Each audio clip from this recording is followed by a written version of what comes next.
Hey tech lovers, welcome back to the Tech Hub, the place where we help you make smarter tech decisions, especially in the pre-loved and budget space.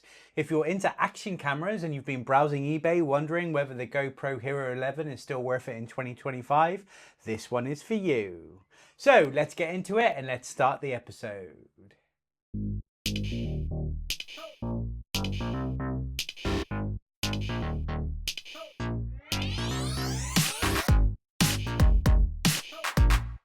In today's buying guide, we're deep diving into the GoPro Hero 11, its spec, its history, and how it compares to the Hero 10 and the Hero 12.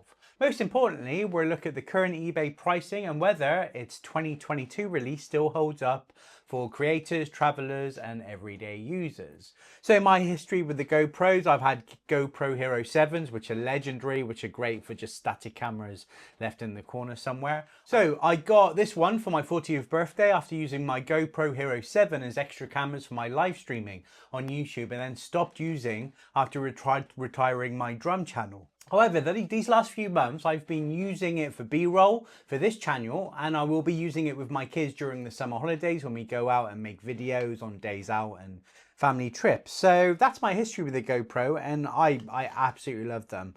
One thing and one negative that always comes up with GoPros is overheating. Now, these action cameras are specifically for action. They should be moving, there should be airflow.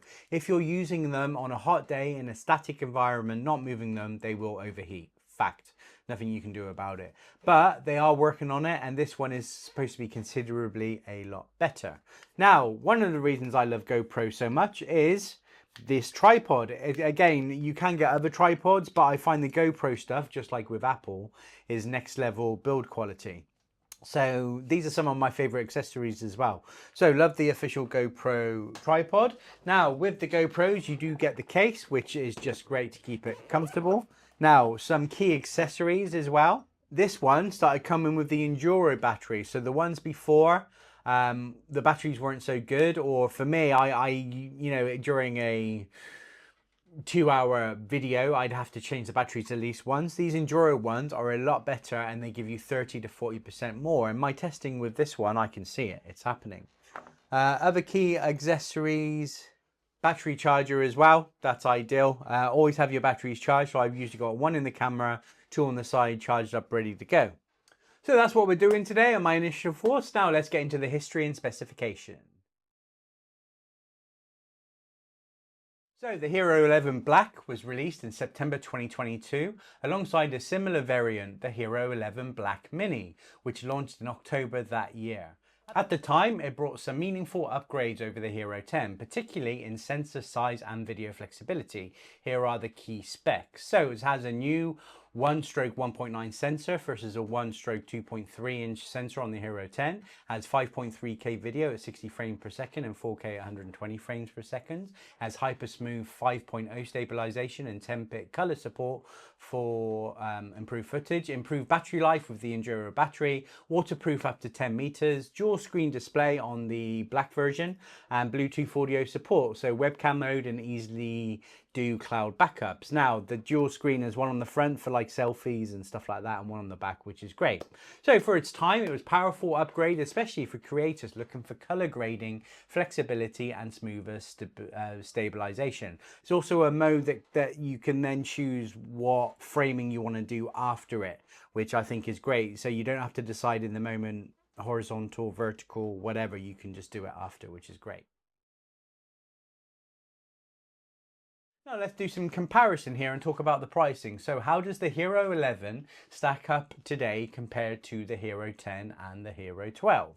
So the Hero 10 Black, which was released in 2021, has a 1/2.3-inch sensor, 5.3K at 60 frames per second, but no 10-bit color. Has Hypersmooth, but only 4.0. Now Hypersmooth is really great and helps you stabilize. Has lower light performance, and it's cheaper on eBay from about 150 to 200 pounds. Now the Hero 11, this one, like I said, has 1/1.9 sensor with 10-bit color, Hypersmooth 5.0, which really helps at stabilization, better dynamic range and stabilization, and the sweet sweet spot between performance and price, which is 180 to 250 depending on the condition and the accessories you get with it. Now the Hero 12, which was released the year after in 2023, has the same sensor as HDR and has better Bluetooth. It has log recording, GP log for pro users, slightly better battery life, and currently around 260 to 300 pound used on eBay. So if you're mainly vlogging or shooting holidays or doing sports content, the Hero 11 still offers most of the Hero 12's capability, but at a notably lower price. The Hero 10 is still good, but starting to feel a little dated, especially with color grading and night performance, more prone to overheating. So really the Hero 11 has that sweet spot at more affordable, most of the features of the 12, that's the one to go for.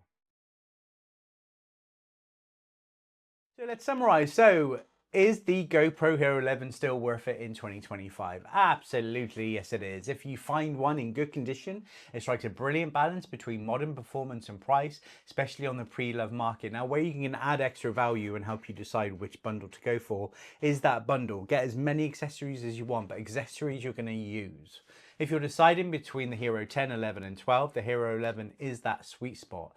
It's better future-proof than the 10, and unless you absolutely need log or HDR video, you probably won't miss the 12, which adds that extra stuff. So check your listings carefully on eBay. Look for the ones that include the original Enduro battery, mounts and good cosmetic condition. And as always, buy from sellers with strong feedback to avoid any scams or a-holes.